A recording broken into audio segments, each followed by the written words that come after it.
This was such a unique experience, and I really felt that the world needed to know about this experience and that it was going on in the government. In the womb, I was genetically managed to have a particular ability, and this ability was what he called intuitive communications. It was because electromagnetic communications were going to be disrupted on a worldwide scale, and the only way that the world leaders and military and all these people who were in charge of the world, so to speak, the different countries and different levels of government, the only way they would be able to communicate is through this network of intuitive communicators. There's got to be some sort of reason why they're helping us do this, and it might be because we're going to need them at that future date. I don't know. If they're going to be stationed around the world and be used as communicators for world leaders and stuff, I mean, you have to have a couple hundred at least, and that's based on them working 24 hours a day. So, but it would have to be somebody who is very high up, yet is not elected, who is not, their tenure isn't determined by external forces. I mean, in other words, the vote.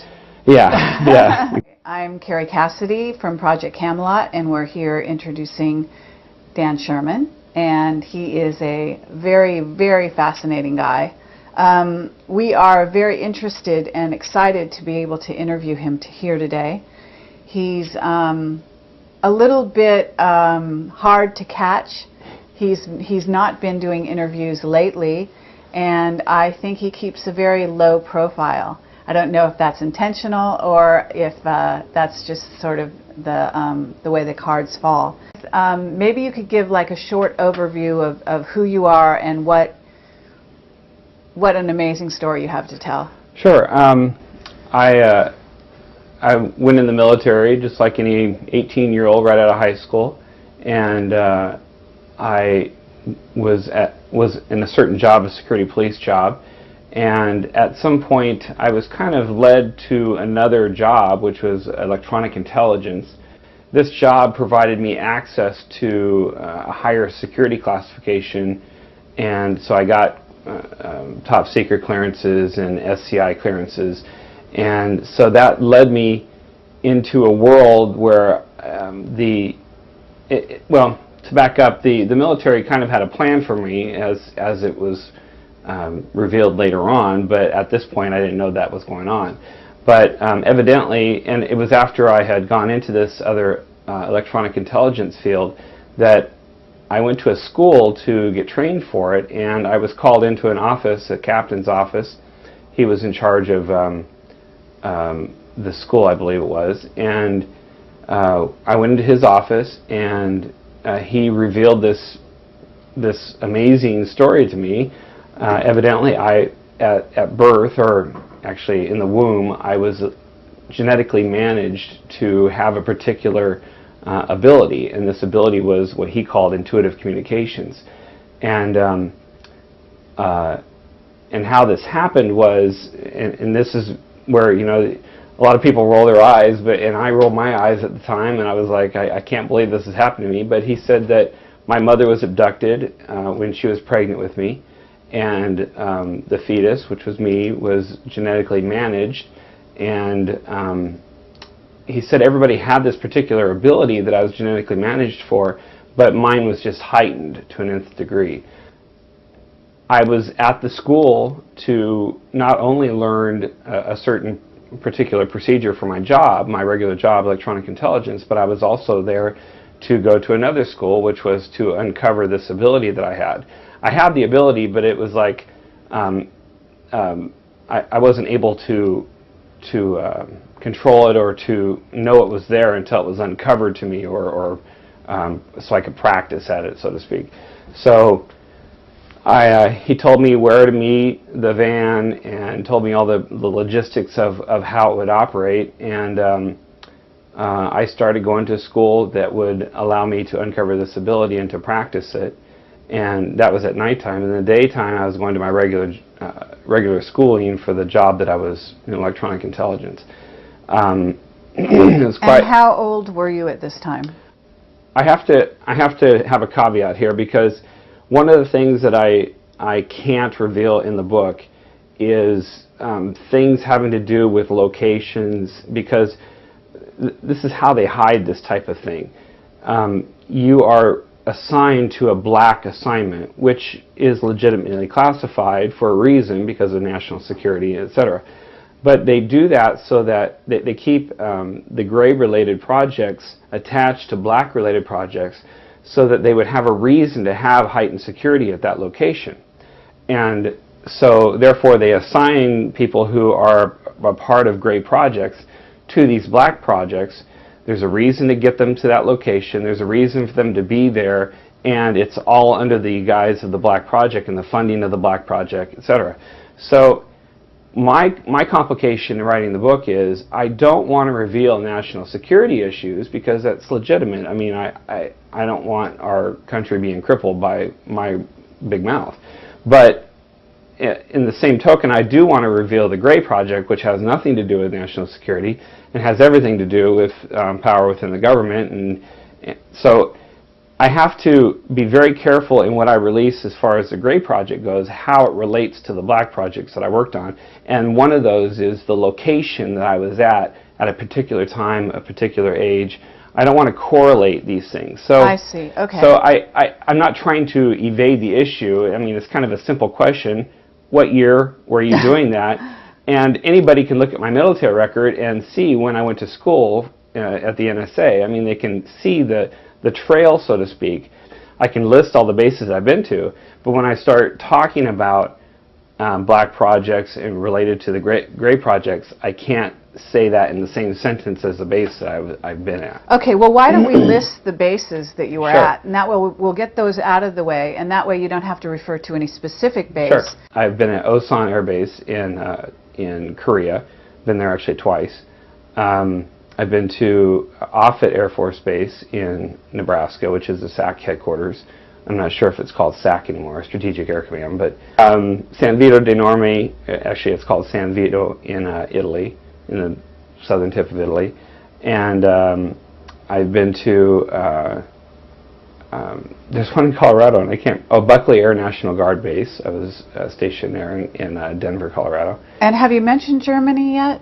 No, I haven't been to Germany. I mean, I haven't been stationed in Germany. You haven't? No, I've gone temporary duty there, and I've gone to school there, and I've deployed there, but I've never been stationed in Germany. I see. I was stationed in Holland, though. Thank you for bringing me to the European theater again. I was stationed in Holland for a couple of years, which was my absolutely favorite base. I love that. Are we allowed to ask how many years you spent in the military? Yeah, I was there for 12 years. Okay. I went in 1982 when I was 18, and I got out in 1995. Okay. So I spent 12 years there. Tell me how you want me to put this, but as an alien communicator, an ET communicator... Well, they called it intuitive communications. Are you an empath as well? Are you... No, I don't think I am in the strict term. Sure. However, I do have... I can really sense people's emotions probably more than your average person, but I wouldn't go so far as to say that I'm an empath, because it's not like overbearing or overpowering. I just have I'm just really sensitive to people's moods and emotions. But back to this ability, this is an ability that is really concrete. I mean, it's like we are talking right now. You say something and it conveys a message, and it's a pretty solid message. If I need to clarify that message or ask you to clarify, I can ask you to clarify. But it's a very concrete communications that we're doing when we're talking. And that is the same way with the intuitive communications. There's no room for error.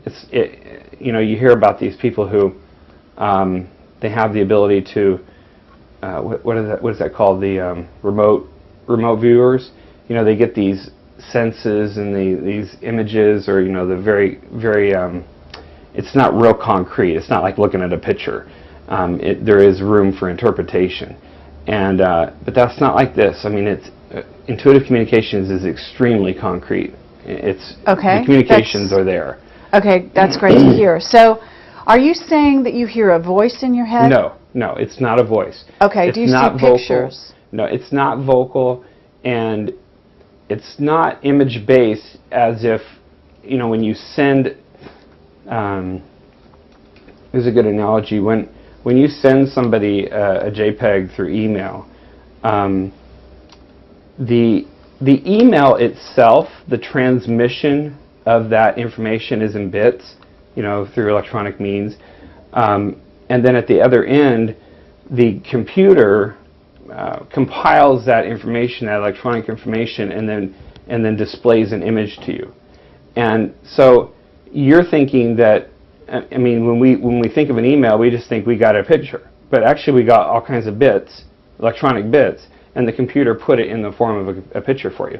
So that's the same way with intuitive communications. The medium itself was not a visual medium, but when it got to me and my brain assessed that information, it put it into a picture for me so that I could understand, or my mind could convey, because I had to convey all these communications through a computer to some place that I have no idea where I went. But when I got a communication, I had to convey this communication. And so a lot of it was rendered in pictures in my head, but sometimes it was just rendered in language, you know, English language. And so sometimes it was rendered in smells even sometimes. I could sense a smell. you're getting a whole picture, not just snippets. No. It's a full mode of communications. I can sense things around the communications, but it was a direct, it's kind of hard to put it in terms, but you know, when we're sitting here in this interview room, when I'm talking to you and I'm looking at you, I know that there's a picture there and there's a, you know, whatever, a television here and there. So I understand that that stuff is there, but our communications is what's taking up the focus of my attention. And that was the same way with the intuitive communications. I could sense emotions from the my contact, and I could sense peripheral. It wasn't like here, because there's a lot of things to sense here. But you went in to meet with this man, and he basically told you about your mother and what you were trained for. Is that right? Yeah. Well, what I was going to be training for. Yeah, he told me about my mother being abducted, and he told me a little bit about the project. I don't think he knew a lot about the project. I think he was just doing his job too, which was to be my contact and my handler. So and how did that make you feel when you found this out? You know, it's funny to look back on it now, because I was such a different person then, because obviously I was very young. And when you're young, you look at things a lot differently than when you're older and experienced. And in retrospect, if I were to have been told that today, I wouldn't have been so naive as to just accept it. Because, you know, today I'm 40-some years old, and you don't accept things at face value the way you do when you're younger, and you have no inhibitions, and you're like, yeah, okay, let's do this. Now, there was some sort of skepticism, because I knew that in the military, a lot of times you get joked on or punked or whatever you want to call it, you know, and initiations and stuff. And I knew that I was coming to a school, and I thought there was a small worry there that I was being, you know, there was a joke, and somebody was going to jump out of the closet and say, ha ha, you believe this alien thing, you know, and but of course that didn't happen. But for the most part, it was the military. It was the military in me. I said, okay, well, this is a mission, and I got to accept this as just another reality in my life, and I got to move on and do what I'm told, and you know. But it was shocking. It was very shocking. Yes. Okay, because I was just wondering did you have experiences in your childhood that might have prepared you for that moment, such that you might have accepted it a little quicker, a little easier? You were almost created to do a certain mission. So it was within your programming, you know, to use that term very loosely, to be prepared for that notion. Did you have any conscious memories of your own ET I only did that in retrospect later on as I thought about it. Of course, it didn't occur to me at that particular moment when he told me. Just to clarify also, my mother got pregnant in a very normal way, so that the creation itself was there normally, and it's one of the questions I had is, am I human? Am I 100% human? And he said, yes, you're definitely 100% human, but it's just that your genetic makeup was tweaked a little bit to allow for this heightened ability. And are you, do you have a Celtic background, like many people of that nature, or, you know what I'm saying? You mean from my genealogy? Yeah. Are you know? We're from Europe, Northern Europe, England and France, and right. And I have a little bit of Cherokee in me too. I was going to ask you. You have some Indian. Okay. Yeah. Okay. Yes, So there you go. Did you ever talk to your mother about this? Yes. Yes, I have talked to my mother. I didn't talk to her until about 4 years after the book came out, because I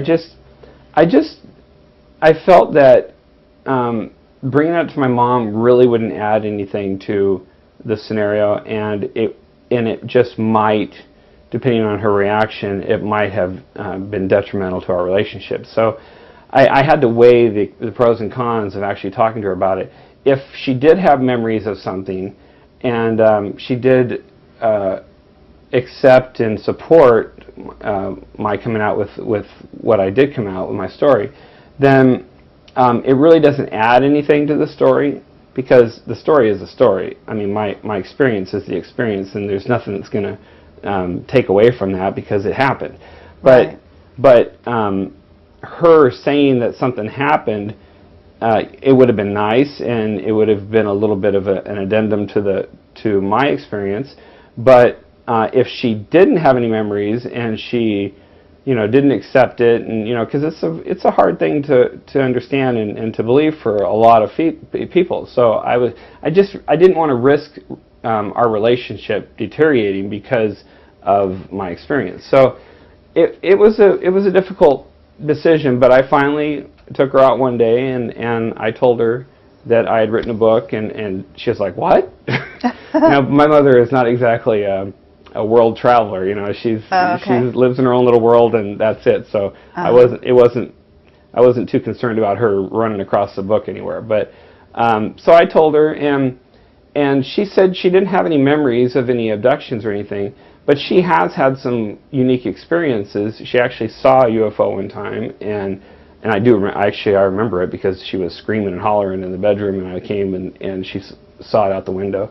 So I remember that, but.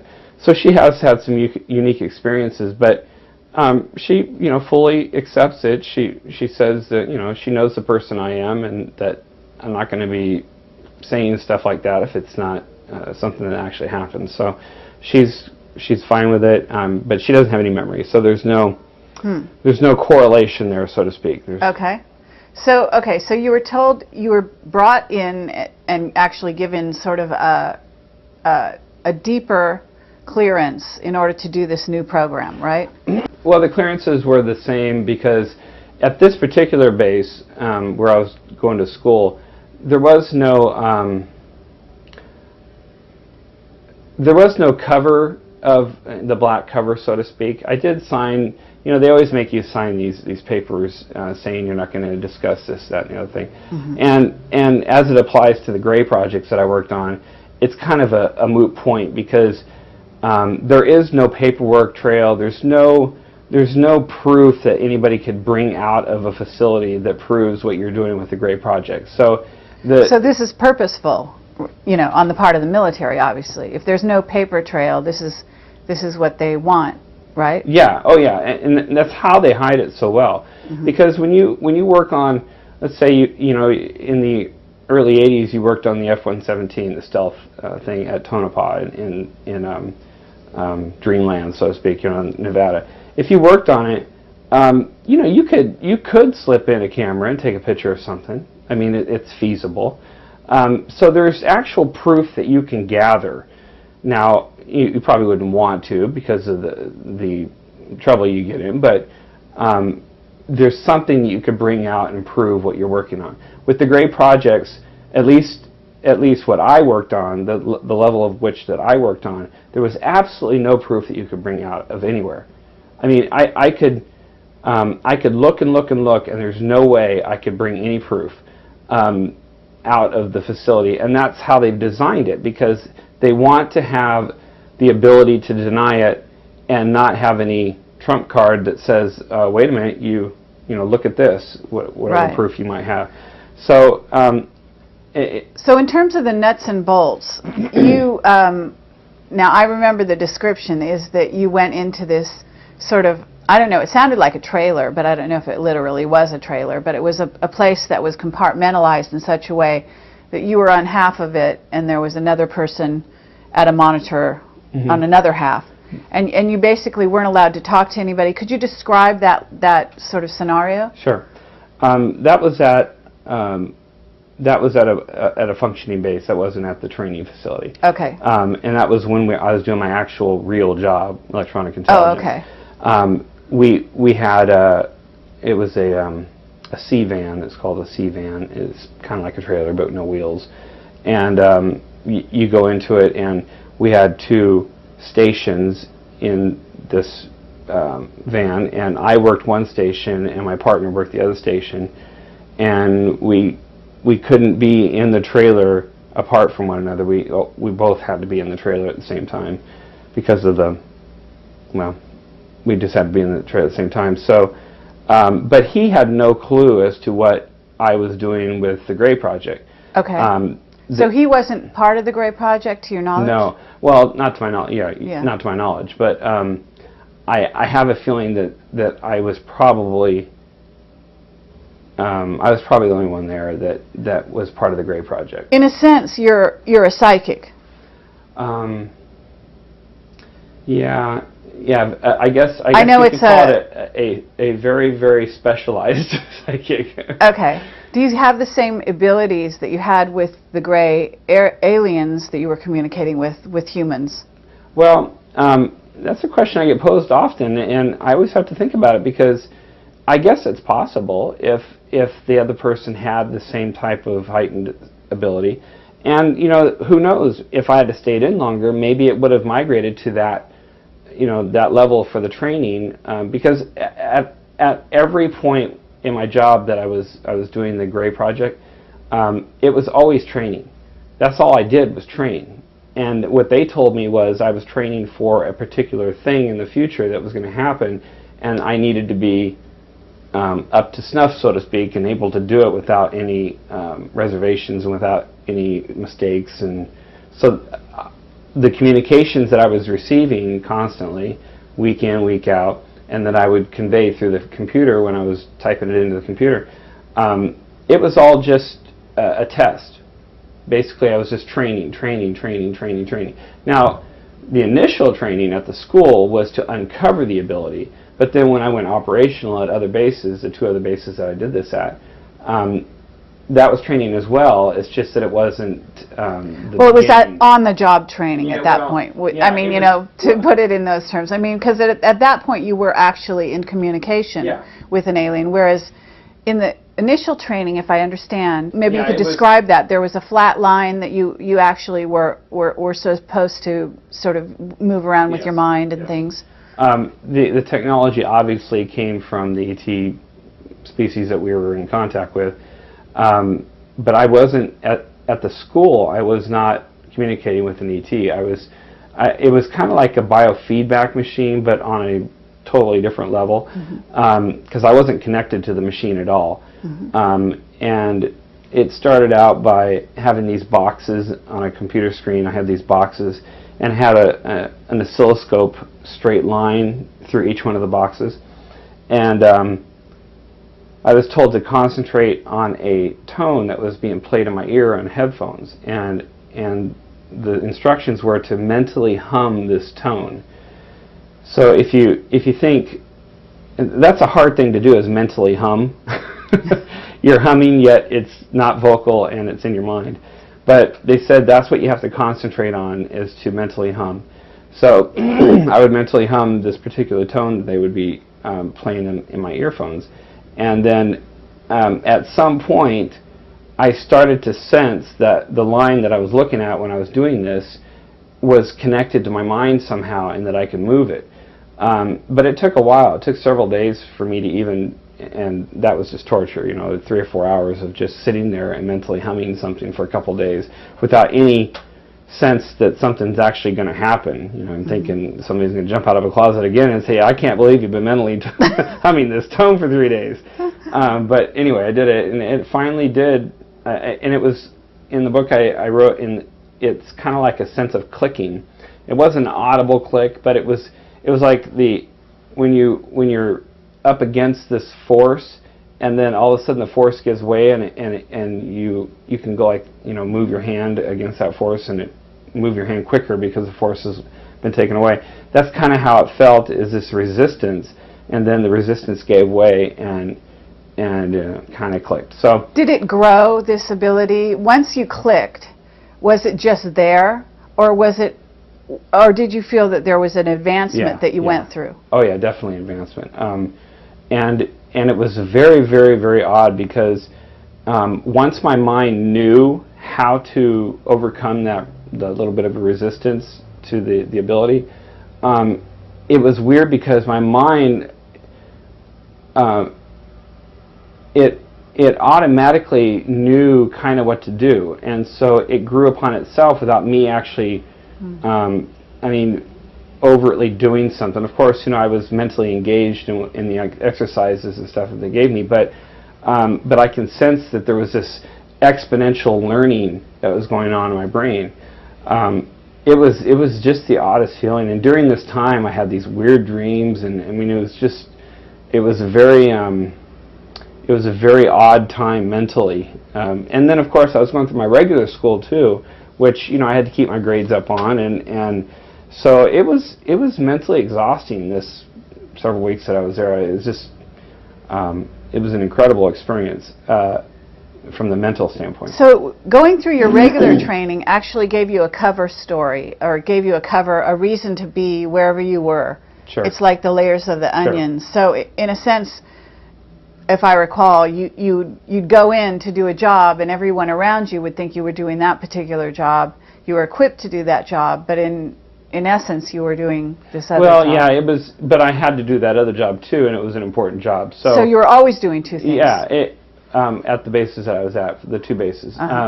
This secret agent aspect of my life, and then a regular Joe aspect of my life. So they gave me these elaborate instructions on how the communication, or how the contact would happen. When you say contact in this context, you could be talking about a lot of things, so let's get the right terminology down. But, absolutely. So that was my human contact within the Gray projects. So you go to this base, and you sit at the computer, and what happens is you are communicating, or open to communicate mentally with, with an ET. Okay. We're not sure whether the ET is. Did you actually know if the ET was on Earth at the time? No. Or anywhere? It could be anywhere. I never knew any location. Wherever. Okay. So the being is kind of almost dictating to you. Would that be correct? Yeah, kind of in our terms. Yeah. They just knew that they had a communication channel through you to get to the military, so to speak. Yeah.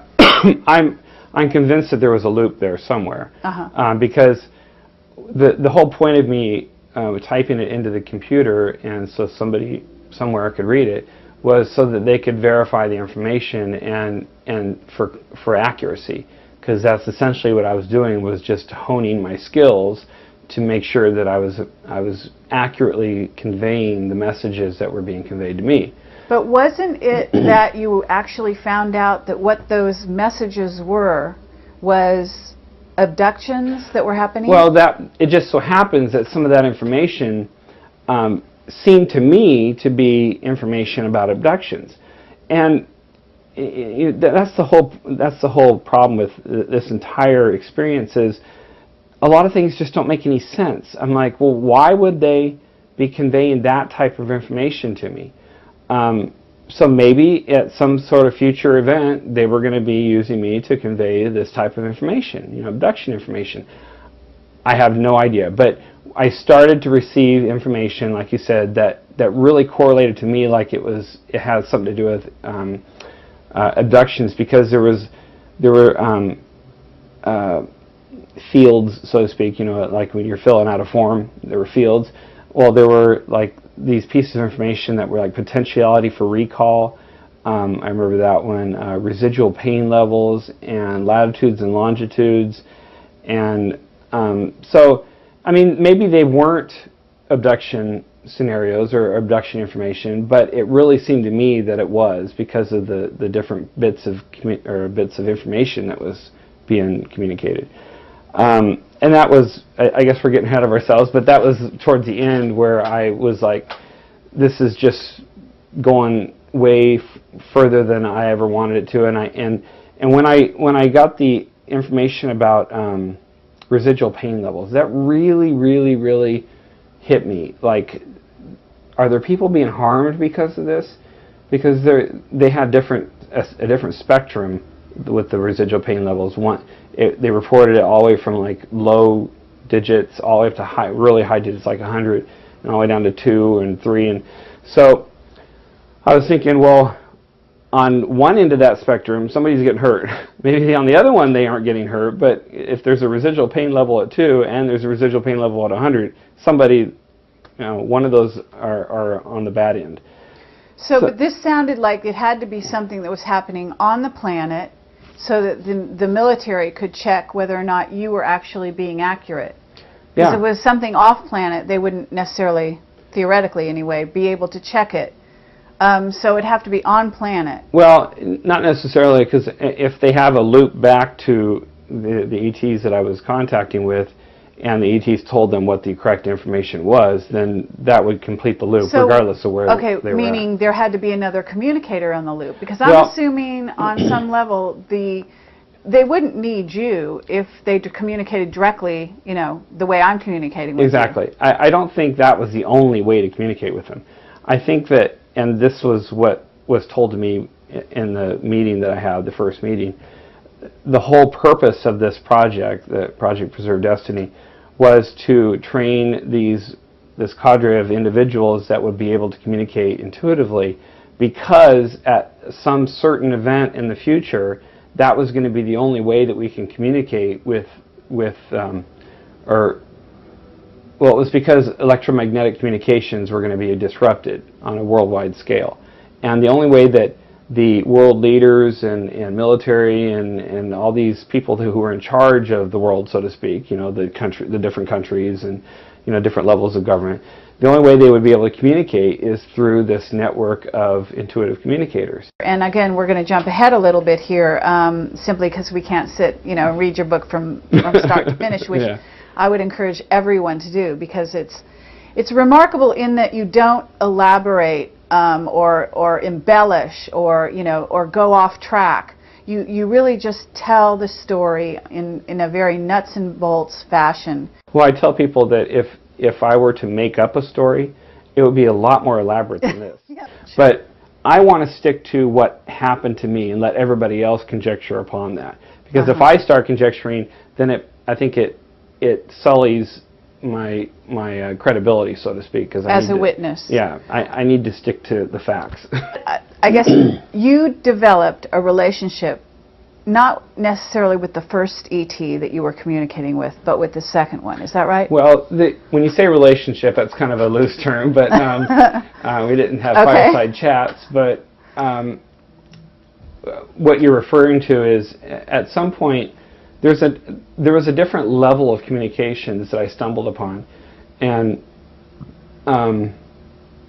that's one of the most difficult things that I had to explain in the book, because it's really hard to describe the nuts and bolts of the communication itself, let alone another level of the communication. So, but suffice to say that at some point I discovered this other level that I got the sense after his reaction, my ET contact, after his reaction, I got the sense that wasn't a monitored level of communications.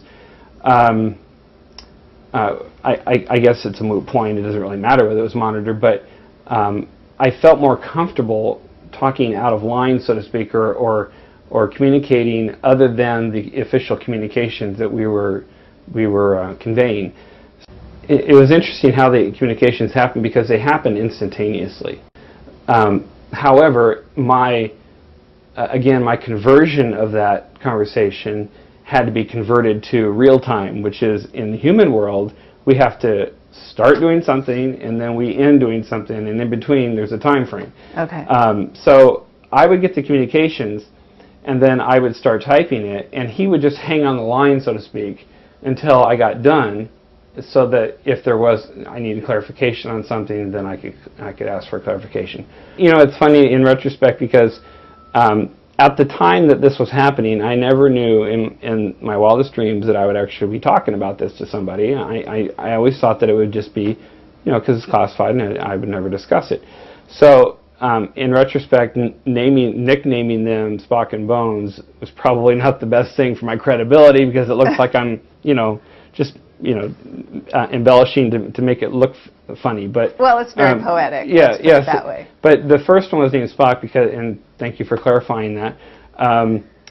The first one was named Spock because of the logic nature in which the communications happen. Their emotions were very much based in logic, although they had other emotions too, but it was much more logical than ours, our conversations. So I just, you know, I nicknamed him Spock in my own mind. That's who I referred to him as. And then on the second contact, at the second base, it was a different ET contact, and so I just went along the Star Trek theme and named him Bones, but there was no reason to name him Bones. Could you see these beings while you were communicating with them in your mind? No, and I believe at one point I tried to convey my desire to see or to get a visual, but I never got a visual of anything. Oh, you didn't? Not of them. Uh-huh. No. I got visual stimulus, you know, I plenty of visual stimulus, but nothing of them. And that would have been, again, that's one of the things in the book. It would have been nice to be able to have a drawing and, you know, be all kinds of nifty stuff, but unfortunately. Okay, so Bones, the second one, comes on the scene, and you're communicating with him in the sort of normal sort of way that you'd been used to doing your job, right? Which is receiving comms. Yeah. At what point in the length of exposure to this being did you suddenly reach that place? Could you kind of describe that transition? As I recall, I think it started with Spock towards the end of our So even with Spock, together. You were getting to that. Yeah, I think that's when it started, and I can't quite say that for 100% sure, but I think it was at the end of our conversation, or you know, our contacts, the time that we were contacting one another. I think it was towards the end of that, but most of that communication was with Bones, because I had discovered it already and felt more comfortable by that time. But at some point, the contact said that they were quite surprised that I would be able to do that, because that's not a level of communication that typically the intuitive communicators are. I'm sure they have the ability, but that they find, so to speak. What happened then? Can you tell us a little bit about your dialogues with Bones? And basically, were these communications happening outside of your work hours? No, never. Never? No. Absolutely never? Well, I tried to at one point, but there was no, well, let me step back a little bit. I did start to receive one time in the dorm, and I told him that I wasn't at work, you know, I wasn't at my station, and so he signed off. But I think it was just a kind of a clerical error, a mistake or something. He didn't realize that I wasn't at work, because obviously they have my schedule, because they would start the communication when I was at work. Okay, but in what you call the informal communication, you were not communicating this informal dialogue to your superiors, right? No. You weren't typing it into the machine first. No. Okay. If it were a question that I posed to them, then I wouldn't convey any answer, so to speak. But conversely, I hardly ever got an answer, so it was kind of a moot point. But okay, well, you had a relationship of sorts with with Bones in which you were able to ask him questions, and he would respond from time to time. Sure. And you felt that it was something of an informal dialogue, as you called it. Can you recall various dialogue points that you had? There's a lot of impressions that I was left with regarding our communications and regarding them. I've always been interested in time and time travel and stuff, and so I did try to pick his brain, so to speak, as far as how they travel and how they got here and how it relates to our time. And what I got was the impression that they do use time to travel, but not in the sense that we think, where they go backward and forward in time. I asked him about that. I said, can we go backward and forward in time? And the impression I got was you couldn't go backward and forward in time because time is relative. So if you go back 10 minutes from right now, well, right now is relative, is a relative time point. It's not a solid time point. So you can't go back from something that's relative to everything else anyway. So what he said was they could go around time. And I didn't really understand that, but he said that you could go around, using electromagnetic energy, you could go around time. And as I thought about it later, you read about Einstein's theory that, that a light can bend around, when it's going by a planet, it'll bend because of the gravitational pull of the planet.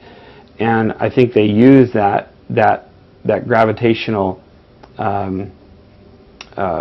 energy, so to speak, to go around time. I don't think they can go back, a half hour from right now and experience that time frame, but they do use time in some sort of way to travel, because they do travel long distances, he said. In other words, he didn't then, Dan Burish talks about his relationship with J-Rod. I don't know if you're familiar with his relationship with a J-Rod called Kayela. And he says that Kayela was a time-traveling ET who came back around the time of Roswell, and that they had a mission. Were you told that by Bones that he came from the future? Well, no.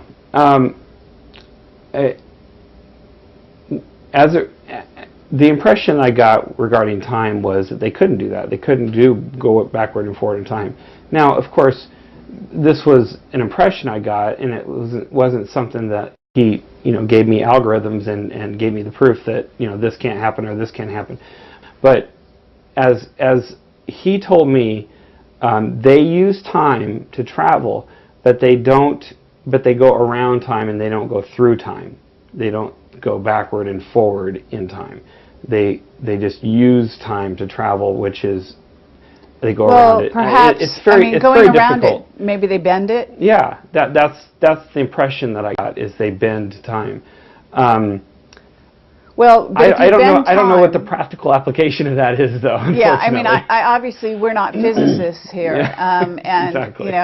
but if you bend time, certainly if I bend something and I've got a line, and over here is 2012, over here is 1920. If I bend time and bring them together, I'm going from 1912 to 1920, or vice versa. In a sense, I am traveling through time, but I'm bending it. So I understand, and that maybe could very well be there could be very very specific things that he was talking about related, and maybe even related to their particular abilities, and perhaps maybe some other ET species has a different ability. I don't know, but he did convey that they did use it for for traveling. So. Okay. And what about the crafts? Did they tell you anything about their crafts, how they were propelled, etc.? No.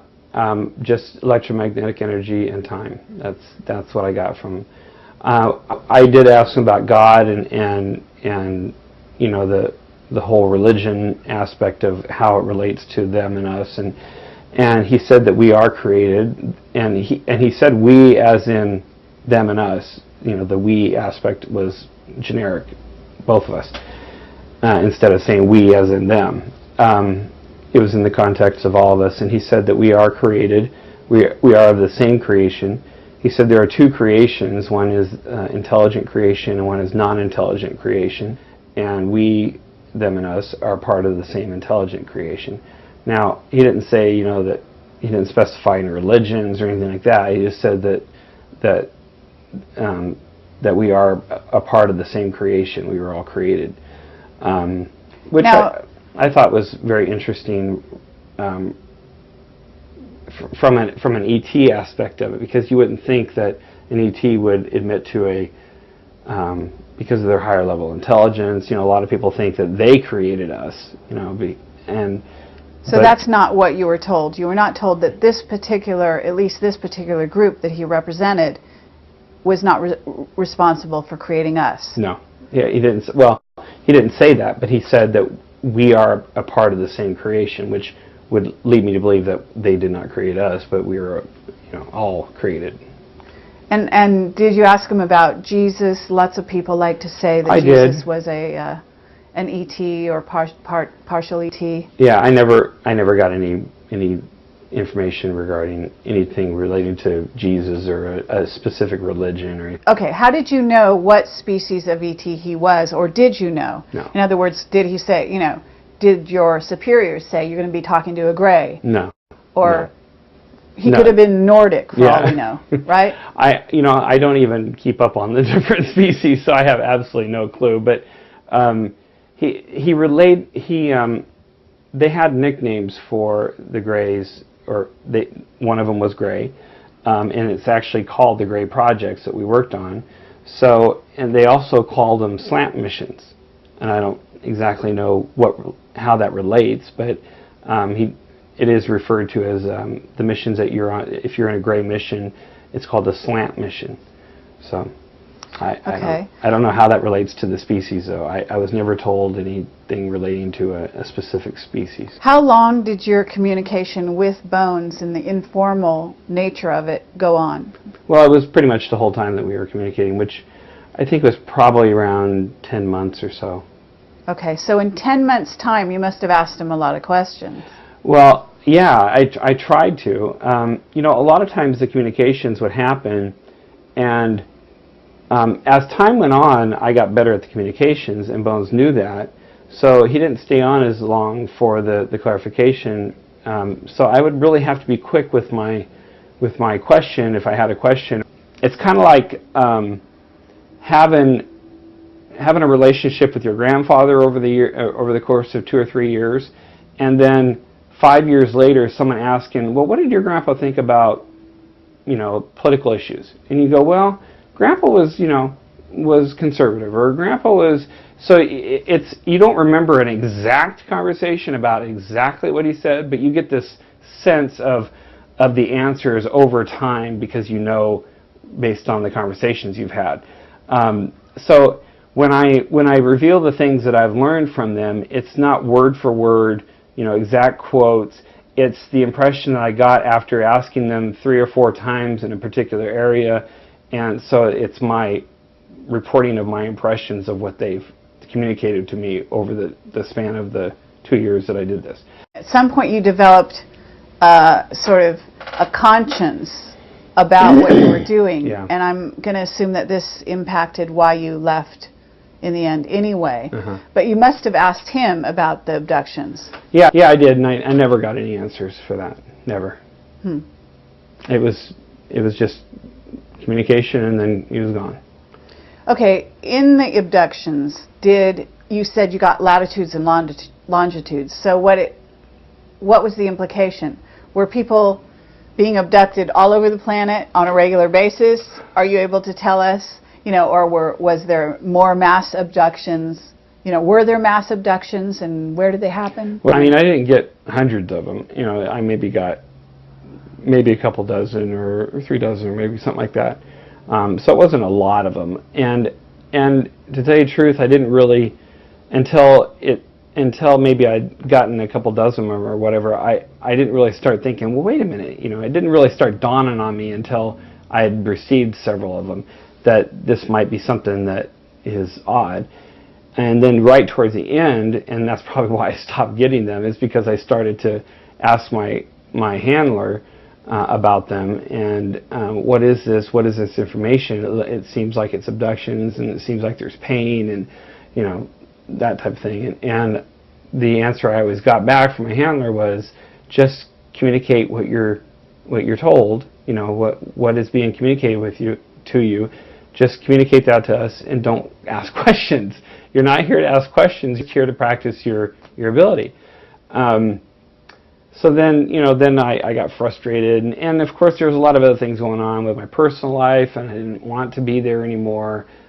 I mean, I didn't want to have this going on in my life anymore because it was affecting my personal life. I couldn't get close to people because I didn't want to talk about things, and I mean, I was just having a lot of psychological issues with having this type of job because it was isolating me from the world in my mind at the time. I mean, you know, maybe I ought to work through that, but. So, Project Preserve Destiny, what is the objective of that project, to your knowledge? Yes, as it was told to me when I was briefed into the project at the school, there's going to be some sort of event in the future that's going to wipe out all electromagnetic energy. And now I don't know whether that's a temporary knockout or a permanent knockout or semi-permanent or whatever, I don't know that. But he said that there's going to be some sort of event, and that this group of individuals, the intuitive communicators, were going to be basically the communications conduit for world leaders, and you know, they're going to be strategically placed all around the world so that they can convey the communications and then convey what that communications is to the people around them, whoever around them, the leaders or whoever. In other words, they're the only ones who are going to be able to communicate rapidly with the ETs, and then to the humans in the military, because it certainly isn't just human to human, it's ET to human. Well, that's kind of the wild card, is I don't know. I don't think I stayed long enough in order to find out the different methods this might take, you know, the different channels that this right, might but take. you were communicating with an alien or an ET, so it has to involve ET communication. Well, that's the assumption. Have you been brought back into the military, or have you been interviewed, like I'm interviewing you, or, you know, have you been asked to give, I don't know, or, you know, a download as to what really happened? Because at this point, you know, you're outside the military, you've written a book, you know, the military is interested in all this because they brought you in the beginning. So, are you at liberty to say if this has happened? Well, I haven't been contacted by the government. Although I will say that one time that I was on the phone with a producer from a really popular radio show. I mean, really, but like one of the top 2 in the nation. And after I got off the phone with the producer, I got a phone call on my cell phone, or was it landline? Anyway, I got a phone call from somebody, and it said, don't take it any further, or some terminology that said, stop this pursuit. And then it just hung up, and I was like, I sat there for 5 minutes thinking, how in the world, what, I don't understand it, because I was on the phone with this producer, and it was more like, or 30 seconds or a minute after I got off the phone with this producer, I got that phone call, and so that was the only thing that has ever happened in all the communications that I've had, all the you know, conferences that I've done, and all this stuff, the book. I've never gotten any type of communication from the government, and I just got that phone call, and who knows, that might have been the producer calling back and just trying to scare me and thinking it, you know, a joke or something. I don't know, but it was quite odd. It was actually that's what was unusual about it, because I was on my cell phone to the producer, and the landline that I was at the time called. That's what I thought was weird, because if it were the cell phone, then maybe I'd think that the people were calling me back. Yeah. Obviously tapping your communications. I mean, why wouldn't they? Now, you're an electronics expert, are you not? Well, in very, very limited capacity. What I was doing in the military, yeah, I knew a lot about, but... Okay, so, but you must know about surveillance techniques Sure, and sure. what they have at their disposal, and you must be conscious, I mean, even as a telepath to some degree, you must know that you're being monitored. Oh, yeah. When I first released the book, I did it in a way that if there was going to be some sort of interesting activities from the government when I released it, that they really couldn't do anything about it. I sent it to one of the largest websites at the time, and this was 1997, so the web wasn't, you know, as big as it is today, obviously, but there was a site called ufomind.com, and Glenn Campbell he lives in Las Vegas or Pahrump or somewhere around there. He was running it. I don't know where it is now and how big it is now, but it was the biggest UFO-related, alien-related type of site. I sent the manuscript to him, and then we released the book. So I wanted it to be out there in the public with somebody before it actually got printed. So anyway, right after I wrote the book, I sent some pictures to UFO magazine in England. So I sent it to England. There, a lady, editor named Georgina Bueller or something like that. Anyway, I sent it to her, and she said she sent them back. I never got them back. So, and they were very interesting pictures. They were the pictures of one of the bases that I was stationed at. And I'm absolutely positive that somebody did not want those pictures to be continued to be copied. But they were published in the UFO magazine that month. Anyway, so that's the only two scenarios that I've come across. If you think about it, though, they have no incentive to do anything to silence me, because if they do something, then that just brings a certain level of press or whatever to the situation, because something has been done about what I'm saying. If you don't do anything about what I'm saying, then it kind of is lumped in with all the other, you know, loonies or whatever out there talking about aliens and things. So Right. I think their concern was, am I going to have any evidence?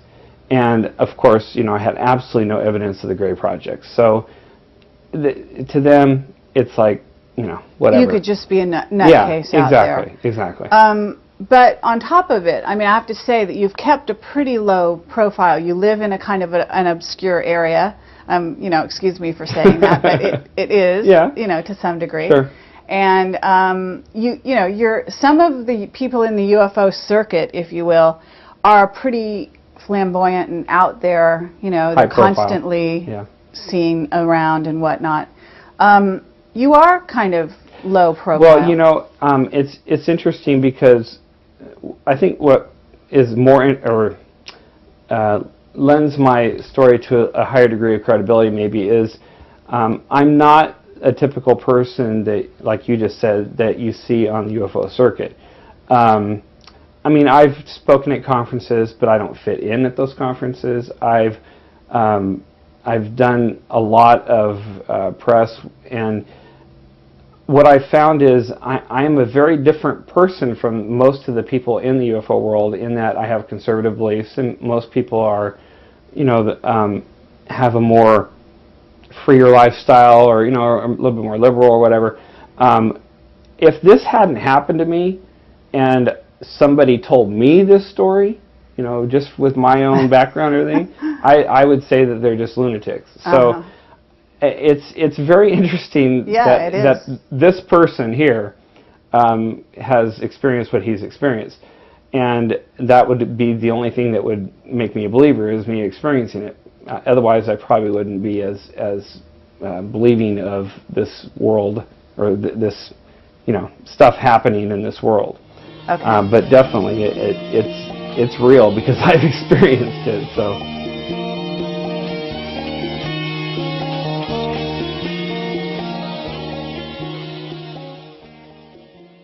And that was at nighttime. In the daytime, I was going to my regular schooling for the job that I was in electronic intelligence. It was quite. And how old were you at this time? I have to have a caveat here, because one of the things that I can't reveal in the book is things having to do with locations, because this is how they hide this type of thing. You are assigned to a black assignment, which is legitimately classified for a reason because of national security, etc. But they do that so that they keep the gray-related projects attached to black-related projects so that they would have a reason to have heightened security at that location. And so, therefore, they assign people who are a part of gray projects to these black projects. There's a reason to get them to that location. There's a reason for them to be there, and it's all under the guise of the black project and the funding of the black project, etc. So my complication in writing the book is I don't want to reveal national security issues because that's legitimate. I mean, I don't want our country being crippled by my big mouth. But in the same token, and it might be because we're going to need them at that future date. I don't know. If they're going to be stationed around the world and be used as communicators for world leaders and stuff, I mean, you have to have a couple hundred at least, and that's based on them working 24 hours a day. So, but it would have to be somebody who is very, very, very high up, yet is not elected, who is not, their tenure isn't determined by external forces. I mean, in other words, the vote. Yeah, yeah. I'm Carrie Cassidy from Project Camelot, and we're here introducing Dan Sherman, and he is a very, very fascinating guy. We are very interested and excited to be able to interview him here today. He's a little bit hard to catch. He's not been doing interviews lately, and I think he keeps a very low profile. I don't know if that's intentional or if that's just sort of the way the cards fall. Maybe you could give like a short overview of who you are and what an amazing story you have to tell. Sure.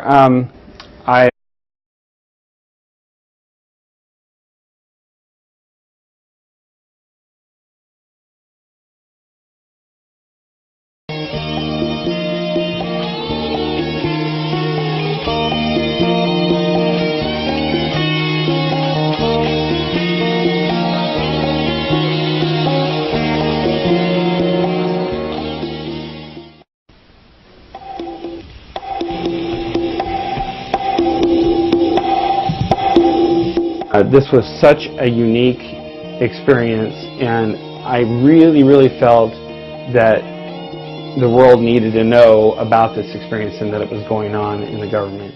In the womb, I was genetically managed to have a particular ability, and this ability was what he called intuitive communications. It was because electromagnetic communications were going to be disrupted on a worldwide scale, and the only way that the world leaders and military and all these people who were in charge of the world, so to speak, the different countries and different levels of government, the only way they would be able to communicate is through this network of intuitive communicators. There's got to be some sort of reason why they're helping us do this.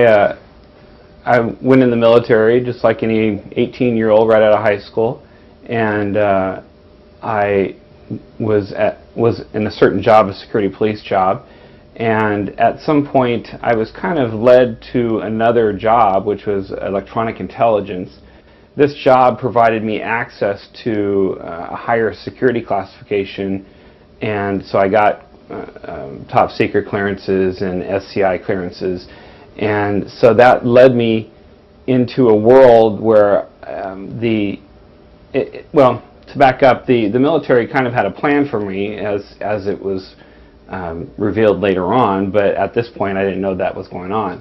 But evidently, and it was after I had gone into this other electronic intelligence field that I went to a school to get trained for it, and I was called into an office, a captain's office. He was in charge of the school, I believe it was, and I went into his office, and he revealed this amazing story to me. Evidently, at birth, or actually in the womb, I was genetically managed to have a particular ability, and this ability was what he called intuitive communications. And how this happened was, and this is where, you know, a lot of people roll their eyes, and I rolled my eyes at the time, and I was like, I can't believe this has happened to me. But he said that my mother was abducted when she was pregnant with me, and the fetus, which was me, was genetically managed, and he said everybody had this particular ability that I was genetically managed for, but mine was just heightened to an nth degree. I was at the school to not only learn a certain particular procedure for my job, my regular job, electronic intelligence, but I was also there to go to another school, which was to uncover this ability that I had. I had the ability, but it was like I wasn't able to control it or to know it was there until it was uncovered to me, or so I could practice at it, so to speak. So he told me where to meet the van and told me all the logistics of how it would operate, and I started going to a school that would allow me to uncover this ability and to practice it.